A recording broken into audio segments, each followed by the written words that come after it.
آسمان کے وہ دروازے جن کا ذکر قرآن کریم نے کیا ہے، کیا وہ بلیک ہولز ہیں؟ کیا بلیک ہولز راستے ہیں، اور اگر ہاں تو کہاں کے راستے؟ السلام علیکم، میں ہوں ڈاکٹر محمد سفیان، اور یہ غور و فکر سیریز کی قسط نمبر 54 ہے۔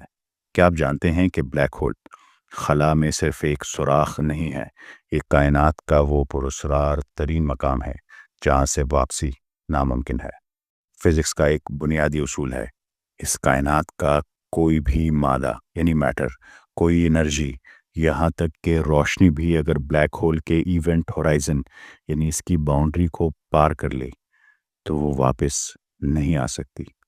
جو چیز اس کے اندر گئی وہ بظاہر اس کائنات سے ہمیشہ کے لیے مٹ گئی، فنا ہو گئی۔ لیکن یہاں ایک سوال سائنسدانوں کی نیند اڑا دیتا ہے، جو چیز اندر گئی وہ گئی کہاں؟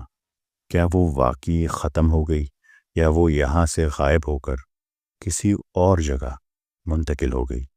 آج کی ویڈیو میں ہم کوانٹم فزکس اور قرآن کریم کے تصور سدرۃ المنتہا کو ملا کر ایک ایسا راز کھولنے جا رہے ہیں جو شاید 1400 سال پہلے ہونے والے عظیم ترین واقع معراج کی سائنسی توجیہ بن سکے، یا اس کی ایکسپلینیشن بن سکے۔ لیکن اس کے لیے ہمیں سمجھنے کی ضرورت ہے کچھ انتہائی ضروری کنسیپٹس کو، جیسے quasars, white holes, information paradox, cosmic tree, اور قرآن کریم کے تصور سدرۃ المنتہا کو۔ سب سے پہلے ایک بہت بڑی غلط فہمی جو لوگوں کے ذہنوں میں ہے، ہم بچپن سے سنتے آئے ہیں کہ بلیک ہولز کو اندھیرا یعنی پچ بلیک ہوتے ہیں اور نظر نہیں آتے، لیکن حقیقت اس کے بالکل برعکس ہے۔ کائنات کی سب سے روشن چیز جسے کویزارز کہتے ہیں وہ بھی دراصل میں ایک بلیک ہول ہی ہوتا ہے۔ لیکن بلیک ہول اتنا روشن کیسے ہو سکتا ہے؟ اسے ایک سادہ سی مثال سے سمجھیں۔ جب آپ اپنے دونوں ہاتھوں کو بہت تیزی سے رگڑتے ہیں تو کیا ہوتا ہے؟ فرکشن کی وجہ سے گرمی پیدا ہوتی ہے۔ بالکل اسی طرح جب ایک بہت بڑا بلیک ہول ستاروں اور گیس کو تیزی سے اپنے اندر کھینچتا ہے تو اس کے منہ پر اتنی شدید رگڑ فرکشن پیدا ہوتی ہے کہ وہاں نور کا، روشنی کا ایک طوفان بن جاتا ہے۔ یہ روشنی اتنی تیز ہوتی ہے کہ ایک اکیلا کویزار ہماری پوری کہکشاں، ہماری پوری گلیکسی کے اربوں ستاروں سے زیادہ چمکدار ہو جاتا ہے۔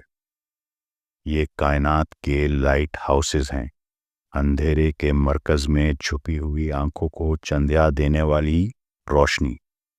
تو یاد رکھیے، بلیک ہول صرف اندھیرا نہیں بلکہ یہ انتہائی شدید روشنی کا مرکز بھی ہے۔ اب آتے ہیں مرکزی سوال پر، کیا بلیک ہول ایک راستہ، ایک دروازہ، ایک گیٹ وے ہے؟ مشہور فزسسٹ ڈاکٹر نیکودم پاپلاوسکی ایک بہت بڑا اور حیران کن دعویٰ کرتے ہیں۔ وہ کہتے ہیں کہ بلیک ہول کے اندر مادہ، میٹر ختم نہیں ہوتا بلکہ یہ ایک دروازہ ہے۔ ڈاکٹر نیکودم پاپلاوسکی یہ مانتے ہیں کہ بلیک ہول کا دوسرا سرا ایک وائٹ ہول ہے، یعنی ایک طرف بلیک ہول اور دوسری طرف وائٹ ہول، یعنی جو مادہ یہاں سے غائب ہوتا ہے وہ شاید کسی دوسری کائنات میں بگ بینگ بن کر نکلتا ہے۔ اسے ایک غبارے کی مثال سے سمجھی۔ فرض کرے ہم ایک غبارے کے اندر رہتے ہیں، یعنی ہماری پوری کائنات ایک غبارہ ہے اور بلیک ہول اس غبارے کی گرہ نوٹ ہے جہاں سے ہوا نکلتی ہے۔ ہمارے لیے چیزیں اس گرہ میں جا کر غائب ہو رہی ہیں، لیکن دوسری طرف شاید وہ گرہ کھلتی ہے، وہ تمام مادہ ایک وائٹ ہول کے ذریعے باہر نکل کر ایک نئی کائنات میں شامل ہو جاتا ہے، یعنی ایک اور کائنات ہے۔ یعنی ہماری کائنات اکیلی نہیں ہے۔ بلیک ہولز وہ ٹنلز ہیں یا سرنگیں ہیں جو ایک کائنات کو دوسری کائنات سے جوڑتے ہیں، یعنی ایک کائنات سے دوسری کائنات جانے کا راستہ، ایک طرف بلیک ہول، دوسری طرف وائٹ ہول۔ لیکن ٹھہریے، یہاں ایک بہت بڑی رکاوٹ ہے۔ اگر بلیک ہول ایک راستہ ہے تو کیا ہم اس میں سے گزر سکتے ہیں، دوسری کائنات میں جا سکتے ہیں؟ فزکس کہتی ہے ہرگز نہیں۔ بلیک ہول کے مرکز یعنی سنگولیرٹی میں کشش ثقل یعنی گریوٹی اتنی شدید ہوتی ہے کہ وہ لوہے کو بھی بھاپ بنا دے۔ اگر کوئی انسان یا راکٹ وہاں جائے تو وہ اسپیگیٹی یعنی نوڈلز کی طرح کھنچ کر بکھر جائے۔ کوئی بھی مادی جسم، میٹر سے بنا فزیکل باڈی وہاں زندہ نہیں بچ سکتا۔ تو پھر راستہ کیسے کھلا؟ یہاں اسٹیفن ہاکنگ اور دیگر سائنسدانوں نے انفارمیشن پیراڈاکس کا نظریہ پیش کیا۔ وہ کہتے ہیں کہ مادہ یعنی فزیکل باڈی تباہ ہو سکتا ہے، لیکن اس کی انفارمیشن یعنی اس کا ڈیٹا، اس کی اصل روح کبھی فنا نہیں ہوتی۔ جدید کوانٹم تھیوریز کے مطابق بلیک ہول سے شاید جسم نہیں گزر سکتا، لیکن انفارمیشن دوسری طرف منتقل ہو سکتا ہے۔ اب ان تمام سائنسی کڑیوں کو جوڑیے۔ بلیک ہول ایک ایسا راستہ جہاں مادہ فنا ہو جاتا ہے مگر انفارمیشن گزر سکتی ہے۔ وہاں شدید ترین آنکھوں کو خیرہ کرنے والی روشنی کوزارز ہیں، اور وہ ہماری آخری حد ہے یعنی باؤنڈری ہے، اور وہ ایک راستہ ہو سکتا ہے ایک کائنات سے دوسرے کائنات میں جانے کا۔ اب قرآن کریم کی سورہ نجم کھولیے جو واقعہ معراج کا ذکر کرتی ہے۔ غور کیجیے اللہ تعالیٰ نے بات کہاں سے شروع کی۔ وَالنَّجْمِ اِذَا ہوا، قسم ہے ستارے کی جب وہ گر جائے، کولیپس کر جائے۔ سائنس کے روح سے بلیک ہول بننے کا عمل یہی ہے۔ جب ایک ستارہ اپنی موت پر گرتا ہے، کولیپس ہوتا ہے، تو بلیک ہول بنتا ہے، یعنی معراج کے سفر کا آغاز ہی بلیک ہول بننے کے اشارے سے ہوا۔ غور کیجیے، ستارے، کہکشائیں، گلیکسیز اور یہ اربوں کھربوں نوری سال تک پھیلی ہوئی کائنات، یہ سب صرف ہمارا پہلا آسمان، ہمارا فرسٹ اسکائی ہے۔ باقی 6 آسمان اس فزیکل کائنات سے باہر ہیں، ایک دوسرے کے اوپر جیسے پیاز کے چھلکے، ایک کے اوپر دوسرا۔ اگر ہمارا پورا یونیورس صرف پہلا آسمان ہے تو دوسرے آسمان میں جانے کا راستہ کہاں ہے؟ جیسے ہم نے اوپر بیان کیا، سائنسدان کہتے ہیں کہ شاید بلیک ہولز وہ ٹنلز ہیں، وہ راستے ہیں جو ہماری اسپیس ٹائم یعنی پہلے آسمان کو پھاڑ کر ہائیر ڈائمنشن یعنی دوسرے آسمان اور دوسرے سے تیسرے اور ایسے ہی جوڑتی جاتی ہے۔ اب تصور کیجئے سفر معراج کا، نبی کریم صلی اللہ علیہ وآلہ وسلم پہلے آسمان سے گزرے، پھر دوسرے، یہاں تک کہ 7ویں آسمان پر پہنچے اور اس کے آخری کنارے پر پہنچے۔ پھر نبی کریم صلی اللہ علیہ وآلہ وسلم نے اس راستے سے گزر کر کہاں گئے؟ عند سدرۃ المنتہا، سدرۃ المنتہا کے پاس۔ سدرہ یعنی درخت، بیری کا درخت، اور انتہا یعنی دی الٹیمیٹ باؤنڈری، آخری حد۔ یہ وہ مقام ہے جہاں ہماری کائنات، ہمارا اسپیس ٹائم، ہمارا ٹائم سب کچھ ختم ہو جاتا ہے۔ یہ دی اینڈ ہے۔ اور وہاں کا منظر کیا تھا؟ اگلی آیت بیان کرتی ہے، جس کا ترجمہ ہے جب سدرہ کو ڈھانپ رکھا تھا اس چیز نے جس نے اسے ڈھانپ رکھا تھا، یعنی شدید تجلی اور روشنی، بالکل اسی طرح جیسا کہ ہم نے اوپر بیان کیا کہ کوازارز یعنی بلیک ہولز کتنے روشن ہوتے ہیں، اتنے روشن کہ شاید انسانی آنکھیں اس چمک کو برداشت نہ کر سکے۔ اور شاید اسی لیے اگلی آیت کہتی ہے، سورہ نجم کی آیت نمبر 17، جس کا ترجمہ ہے کہ حضرت محمد صلی اللہ علیہ وآلہ وسلم کی نگاہ نہ چندیائی نہ حد سے متجاوز ہوئی۔ آنکھیں کب چندیا جاتی ہیں؟ جب آپ بہت روشن چیز دیکھتے ہیں تو آنکھیں آپ کی چندیا جاتی ہیں۔ آگے بڑھتے ہیں، آئیے اب بلیک ہول کی شکل اور درخت کی شکل میں مماثلت کو سمجھتے ہیں کہ کیوں درخت کا لفظ استعمال ہوا۔ سائنس جب بلیک ہول یا ورم ہول کا 3D سٹرکچر بناتی ہے تو وہ ایک فنل کی طرح نظر آتا ہے، ایک ایسا تنا، ایک ایسا ٹرنک جو درمیان سے تنگ ہے لیکن اوپر اور نیچے جا کر پھیل جاتا ہے، بالکل ایک درخت کی طرح۔ خاص طور پر جب ہم کسی کوازارز کے مرکز سے نکلنے والی میگنیٹک فیلڈز اور انرجی جیٹس کو دیکھتے ہیں تو وہ خلا میں ایسے پھیلتی ہیں جیسے کسی عظیم الشان درخت کی شاخیں اور اس کی جڑیں پھیلی ہوئی ہیں۔ دلچسپ بات یہ ہے کہ قرآن کریم نے آخری حد کو سدرۃ المنتہا یعنی بیری کا درخت کہا ہے۔ یہ محض اتفاق نہیں لگتا، بلکہ ہو سکتا ہے، ممکن ہے کہ یہ وہ کاسمک ٹری ہو یہ وہ کاسمک درخت ہو جس کا تنا بلیک ہول کی صورت میں کائنات یعنی ہماری کائنات پہلے آسمان سے جڑا ہو، اور اس کی شاخیں عالم بالا ہائر ڈائمینشن میں پھیلی ہوئی ہوں، جو نچلی دنیا کو اوپر والی دنیا سے کنیکٹ کرتا ہے، اسے تیسرا، چوتھا، پانچواں، چھٹا، ساتواں۔ پھر قرآن کریم کہتا ہے اندہا جنت الماوا، یعنی اس کے پاس جنت الماوا ہے۔ غور کیجئے، قرآن کریم کہتا ہے کہ جنت الماوا تک پہنچنے کے لیے کس چیز سے گزرنا ہوگا؟ سدرۃ المنتہا سے گزرنا ہوگا۔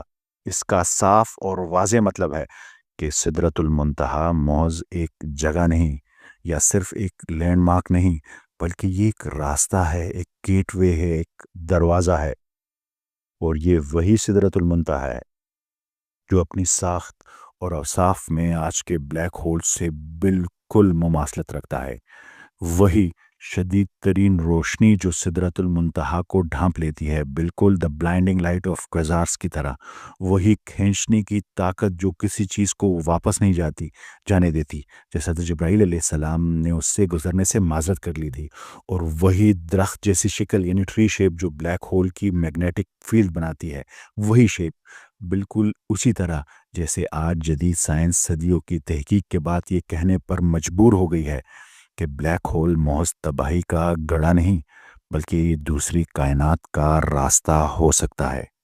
لیکن یہاں عقل انسان ایک لمحے کے لیے رک جاتی ہے، اور دل ایک بہت بڑے سوال کی گرفت میں آ جاتا ہے۔ یہ 2026 ہے، ہمارے پاس ناسا ہے، جیمز ویب ٹیلیسکوپ ہے، اربوں ڈالر کے سپر کمپیوٹرز ہیں، اور ہزاروں سائنسدانوں کے دماغ ہے۔ تب جا کر ہمیں معلوم ہوا کہ ستارہ مرتا کیسے ہے، بلیک ہول بنتا کیسے ہے، اور کوئزارس کی روشنی کیسی ہوتی ہے۔ تو پھر سوچئے 1400 سال پہلے عرب کے اس تپتے ہوئے صحرا میں، جہاں کوئی لیبارٹری نہیں تھی، کوئی ٹیلیسکوپ نہیں تھی، جہاں فزکس کی الف بے سے بھی کوئی واقف نہیں تھا، وہاں ایک ذات مبارکہ صلی اللہ علیہ وآلہ وسلم کی زبان سے ایسے الفاظ کیسے ادا ہوئے جو آج کی کوانٹم فزکس کو نچوڑ دیتی ہے۔ آئنسٹائن کو اسپیس ٹائم سمجھنے کے لیے 20ویں صدی کا انتظار کرنا پڑا، لیکن قرآن کریم نے صدیوں پہلے النجم اذا ہوا، یعنی ستارے کا گرنا کولیپس ہے نہ کہہ کر بلیک ہول بننے کا فارمولا بیان کر دیا۔ سائنسدانوں کو بلیک ہول کی شکل سمجھنے کے لیے کروڑوں بلینز آف ڈیٹا پوائنٹس جمع کرنے پڑے، لیکن قرآن کریم نے اسے ایک ہی لفظ میں سمو دیا۔